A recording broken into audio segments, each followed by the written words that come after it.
All right, that was President Trump speaking at a rally there, or fundraiser, I should say, in North Dakota. He had an opportunity, perhaps, to have gone after that New York Times op-ed, the anonymous one. He chose not to do so. Karl Rove would have approved of that. Karl Rove had given him that advice on this program just moments before he came to stage. And instead, he talked about his accomplishments, something that, again, I think Karl would approve of quite significantly. He talked about the economic success this country has had. He talked about the success the coal industry has had there in North Dakota, and all of this being the result of policies that his administration has put into place. Joining me right now with reaction to what we just heard, Fox News contributor James Freeman of the Wall Street Journal. Also here, American Majority CEO Ned Ryun and Democratic strategist Jon Summers. James Freeman, starting with you, what'd you think? Yeah, it was a fairly relaxed Donald Trump. We've been reading a lot of anonymous sources saying that he's unhinged and volcanic over this New York Times op-ed, but I think you saw a pretty relaxed and restrained and comfortable president talking about what I think by any measure is a very good economy. Mm-hmm. It is. I mean, I love the jobs report today, and Ned Ryun, I love that wages are growing. That has been a very big problem over the last 20 years, if you can imagine. Wages just really not budging. And now we're looking at nearly 3% growth. It's a start. Yeah, no, and I like the point that he made about the manufacturing jobs, Trish. I mean, Obama assured us that those manufacturing jobs were gone and never coming back, and already 400,000 returned, and maybe we're going to get to 600,000. And the unemployment numbers with African American and Hispanics, I thought the figure that was kind of fascinating, Trish, because I wasn't aware of it. Record unemployment among women, the lowest it's been in 65 years. And so the idea that Trump has come in and he's made everything better for everyone. The rising tide has lifted all ships, regardless of party affiliation, regardless of race, regardless of gender. And I think that's the thing. You know, I listened to a little bit of Obama's speech and then I turned it off because I couldn't stand it.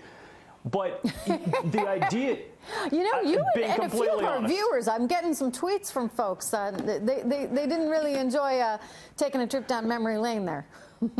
No, being completely honest. But, you know, the thing that's amazing is Obama, you know, saying that these people voted for Trump, that he was, you know, out of bitterness, that he's some reaction to them.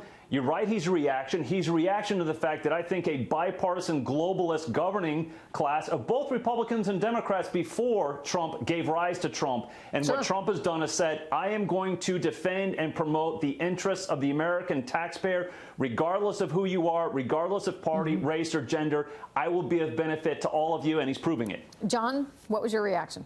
I actually think it was one of his better speeches. You guys mentioned that he was very relaxed and all that. That's not surprising. I mean, he's in a solidly red state, you know, in front of a very friendly audience. So that's not surprising. But I do think that, Trish, you're right. He actually did a better job of following Karl Rove's advice of sticking to the actual issues rather than taking us down Russia and those other areas. So I'm actually impressed that he was able to show that sort of discipline. I'm not sure that his message was the best. Vote for Kramer, he'll be my rubber stamp, is basically the way I would characterize it. And I think the fact that he's got to go campaigning for Republican candidates in states like North Dakota and Montana really speaks to the headwinds that face Republicans in this election.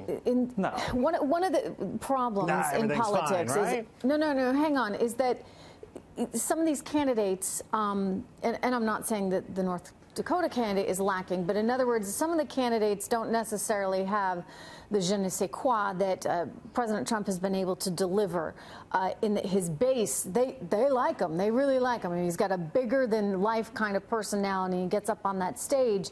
And so for him to say, look, if you vote for this person, then you're voting for me, I think, James Freeman, that does resonate. I think that in this particular case, because he is so larger than life, that's a message that sells, at least to his base. It gets them out there voting for these candidates.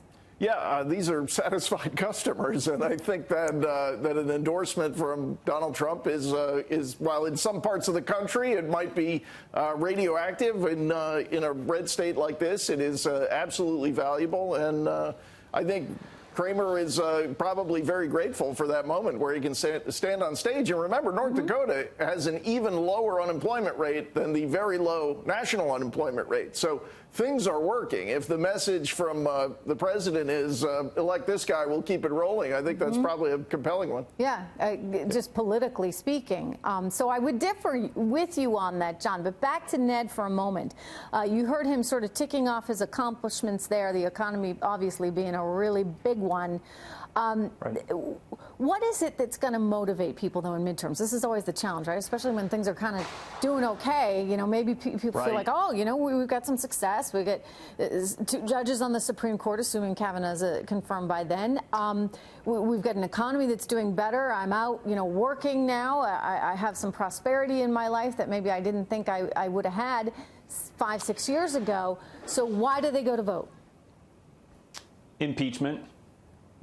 He goes out and he reminds people, if you like this agenda, if you like what's taking place with the economy and jobs and wages, you want Republicans to stay in Congress. However, if Democrats take over, you can be guaranteed, and Trish, I mean this, especially looking at a video of Chuck Schumer from this last weekend, Democrats will move it. They take the House. You know they're going to move towards impeachment. And based off Chuck Schumer's remarks, they're just trying to keep it under wraps until they try and take back one of those branches of Congress. If I were Trump, I would hammer on this again and again and again. This is an up or down vote on my agenda, and it comes down to one word: impeachment. And John, if you're a Democrat, do you hammer that as well? Because Democrats don't like them.